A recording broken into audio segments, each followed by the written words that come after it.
Okay, I think we're pretty close to ready.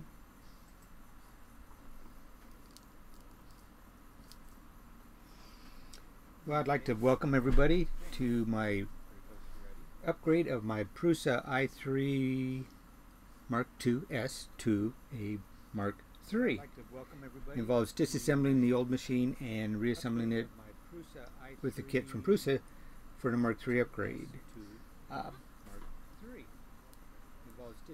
My name is Jerry Siegel, and this is my 5th printer I built, my 2nd Prusa, and with any luck it'll go well. He has excellent instructions. So without further ado, let's go live. I have 4 cameras today. My favorite little guy is this one here. That's my borescope. I can get really close. Don't know if I'll use it, but it's cute.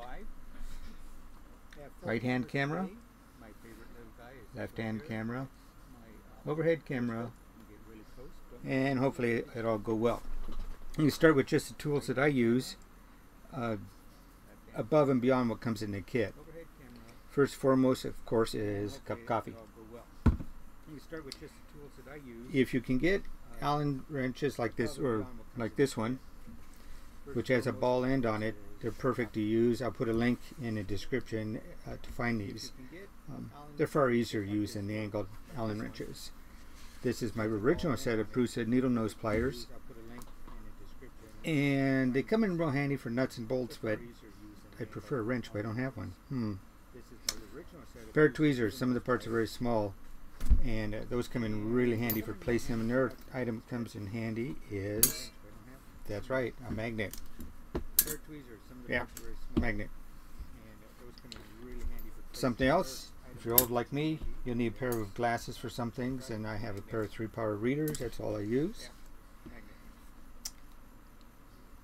Real important when you print the parts. I've already printed all the parts. These are 2 of the extruder body parts. I use a 3mm drill and make sure all the holes are clean. Real often there'll be small burrs in there. You'll also have use for a 2.25mm drill bit to do the same thing.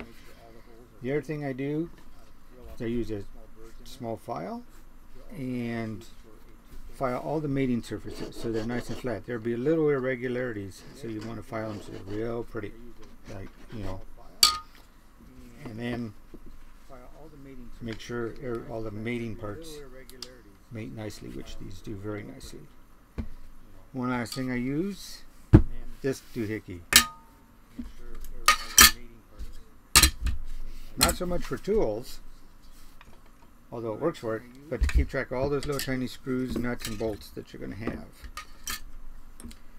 The other thing I use, which I can kind of drag out here, push this stuff aside, is I'll be using online instructions from Prusa. This little computer, and it'll be off screen most of the time. There's a big advantage to using the online instructions in that they will have the ability to give you full enlarged resolution images of each step of the way, and in some cases there's links to other videos if needed. So that's how I work with that. I also have a printed out PDF, or not printed, but a PDF version of these instructions, which are don't have the links, and that is on my iPad, but I won't be using it today. So that being said, we've got Groot hanging out, and that's about it for now. So see you in the next one, where we'll start the disassembly of the i3 Mark 2s and moving on.